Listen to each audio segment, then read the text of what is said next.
अस्सलाम वालेकुम नाज़रीन, ख़बर शामिल कयूं था। कम रिपोर्टर परवेज़ अली मल्हा 5 ॾींहं अॻु राणीपुर थाणे जे ॻोठ वरियो वाहण में क़तल थी वियल मोहम्मद मलूक वाताणी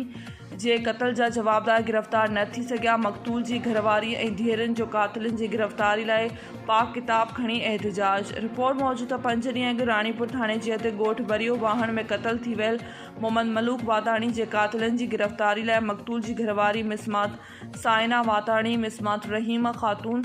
वाताणी, मिसमात अज़रा वाताणी प्रेस क्लब कुंभ ते पाक किताब खणी एहतिजाज कयो। एहतिजाज कंदे मिसमात साइना चयो त मुझी वाह कोने मुझी अबे मर अदालत है मुझो अबे लगी कया मां त मुझी अदालत थी वई मां छोरी थी वाया मुके का छे कोने का मुझे छडियो ही कुछ कोन त मुसा इमामन वारो कीस कयो थो। इमामन वारो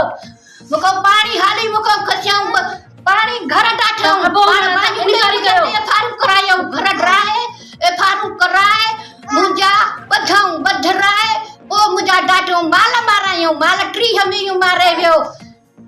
ए जबार ट्री हमें ही मारे और वनी पुलिस बधाई वनी मुके अज ताई न दिनई वरी ते को बाद ओ वनी मुझे बच्चन जे मथाऊ एफआर करे मुजा उए घरन को बेघर करे छजई पूरा केस हणी मुजा दुश्मनन बेघर कराए मुजा अज ताई जंगल में आहिन मुजो जंगल में खणी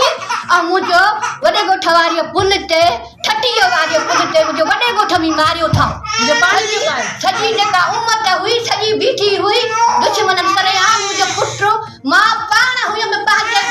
पुनला वरसा पाण हुई में मुको खसे आया मां पानी ते बीठी हुंदी है पुनला वरसा मुझे उतो बेतरी सा खणी मुझो मारिया मुको बेगुनाह में मुके साको खसे मारिया मैं खान हुया से असा ने को खसे साको मासे मारिया माखो तड़पा मारियो मुझो बच्चो न छजो था मुझो बच्चो न मारियो सा रजब मारियो आमिर मारियो राशिद इमरान मारियो।